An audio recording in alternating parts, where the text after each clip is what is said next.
Hey, restorers, welcome to the very first episode of the Main Street Restorer for 2025. I'm excited to continue this series with Gokul, who's a great friend with Restoration Brokers of America, and he is a data-driven person. And so I love whenever he and I get together and talk. He has all this data and all these numbers on how the market is doing, what he's seeing, has great predictions on what's to come. So we're recording this at the beginning of March 2025 to bring in a market update. What happened in 2024? What's 2025 looking like so far?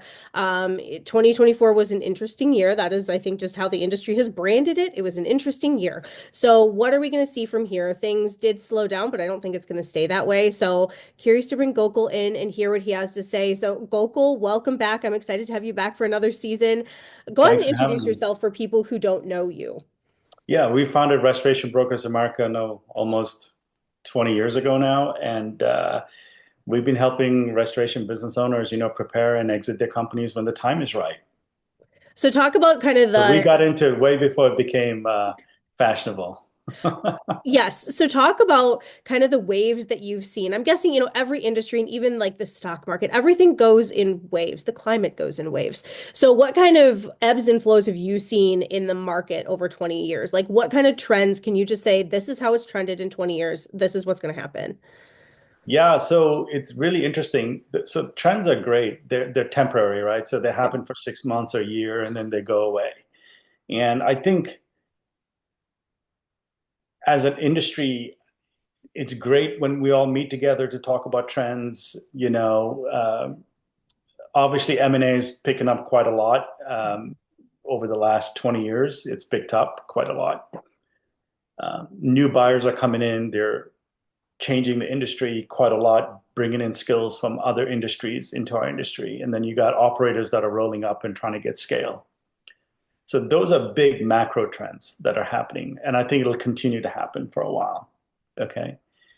But I think it's more important to talk about what doesn't change ever. Hmm.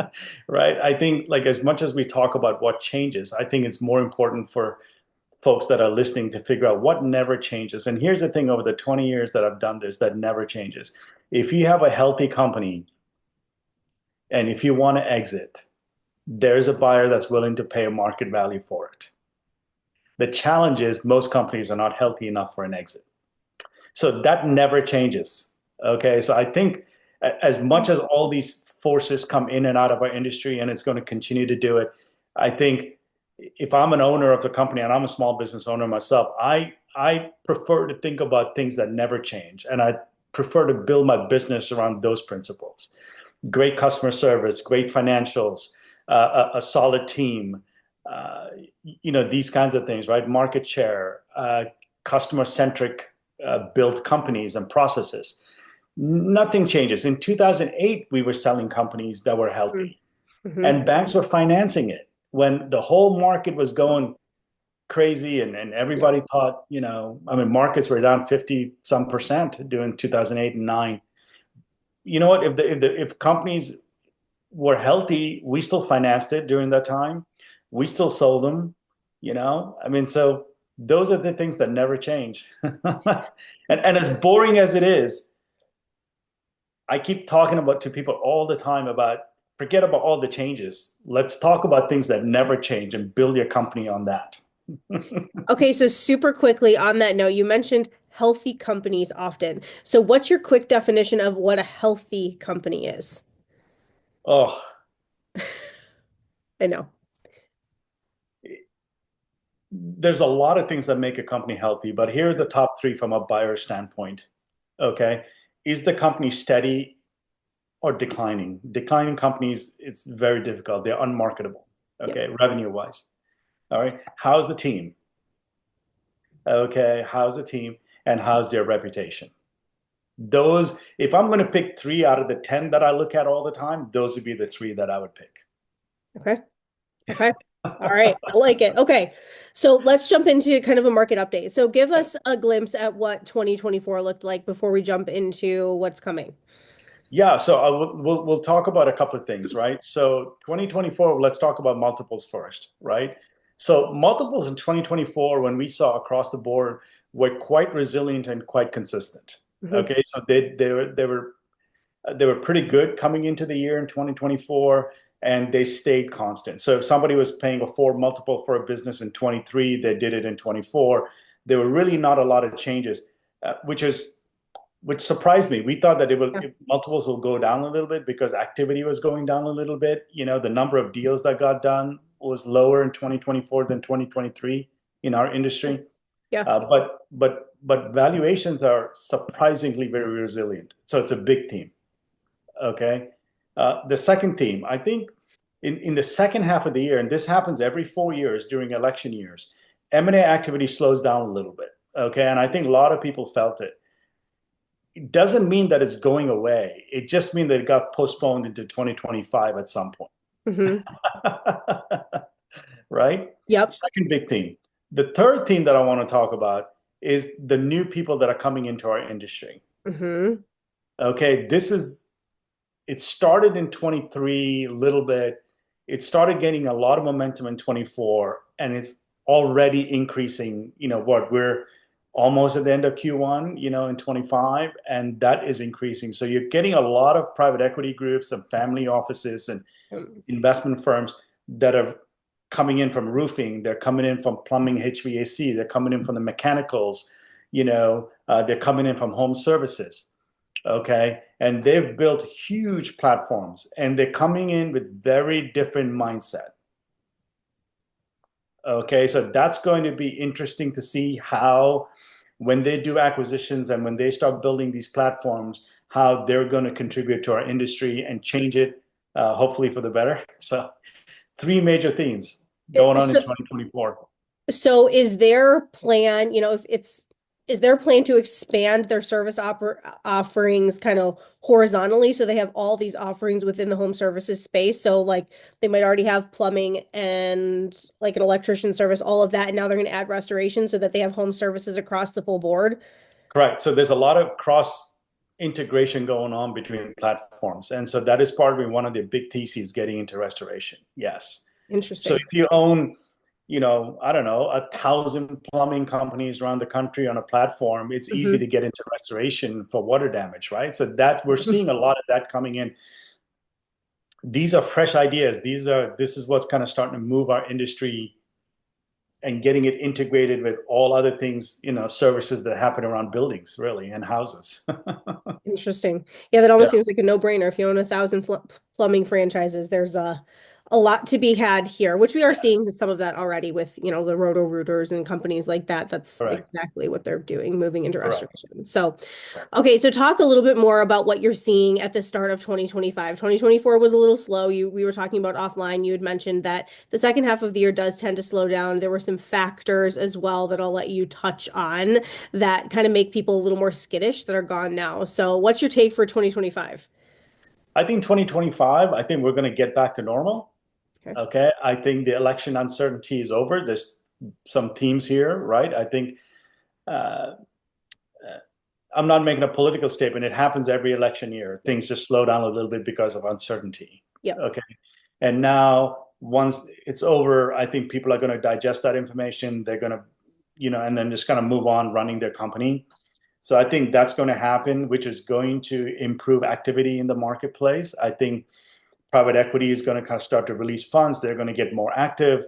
I think sellers are going to think about their futures and how they take care of themselves, their family, and the community. So I think that uncertainty is going to unlock a lot of things going into 2025. Okay.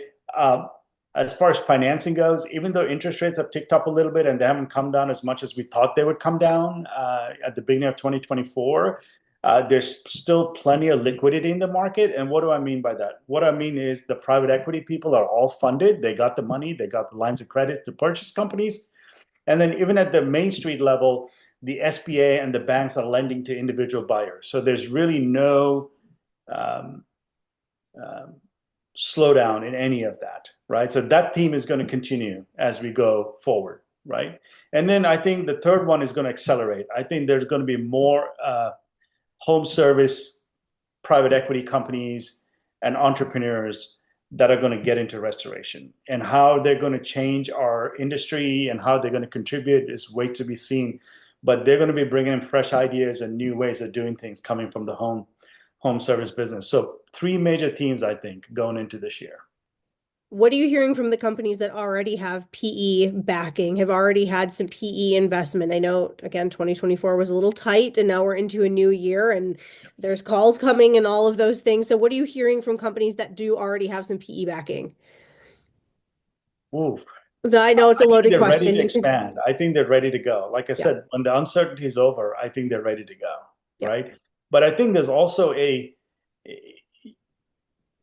an emphasis on performance now going forward. I think the days of just buying just to buy hmm, companies and expand and put dots on the map may be coming to an end. I think people are starting to focus a little bit more on, hey, how do I integrate? How do I, squeeze more juice out of this acquisition? I think there's going to be a lot more focus on synergies and operational excellence. Those are yeah. starting to come in, and it's the right time to do it. Yes, for sure. Okay, so you have a report coming out soon. You do kind of regular market updates. You have one that's coming out soon. And as I was looking through it, I noticed that you split companies into two different categories. So Right. talk a little bit about those categories and why that is this point in the market where you see the split happening. Yeah, so 5 million is usually where we make the split, 5 to 6 million, right in there. And what happens is if a company has valuations of above 6 million, the private equity groups are interested in it. And from a seller standpoint, if you're trying to exit a company, you got to think about who your ideal buyer is going to be, Hmm. right? They're really going to want your business, correct? So I think above 6 million private equity, there's a lot of demand, and that's your audience as far as the buyers go, Okay. right? Now, if your valuation is inside of 6 million, I think you will actually have better outcomes and better deals and better everything, on selling a company, selling it to an individual buyer. Yeah. Yes, at the end of the day, you'll put much more money in your pocket. The deal is simpler. It's clean. Selling to an individual buyer. So I think a lot of owners are thinking about private equity. I think what I would like to maybe plant a seed is that there's many, many different types of buyers in the marketplace. Private Hmm. equity is not the only option. Yep. This is true. And sometimes selling to an individual buyer or a partnership or, Hmm. have much, much, much better outcomes than selling to private equity. Yeah. Yeah. So when you go to market, you want to really think about strategizing and really think about, hey, what are my valuations? Who's the ideal buyer? Why would they want to buy my business? And if you think through that and then market your business to those people and to those buyers, I think you get better deals at the end of the day. We've Okay. seen it happen over and over and over again. Okay. All right. So that moves perfectly, I think, into my next question. Talking about letters of intent, LOI, right? Pretty sure that that's what it stands for. You can correct me if I'm wrong. Yes, it But is. how many companies actually make it through the letter of intent, the LOI phase, and explain why the number is what the way it is? So, letter of intent is all it is. It is not a contract. Yeah. Okay. And depending on who actually issued that letter of intent, it may not even be worth the paper it's written on.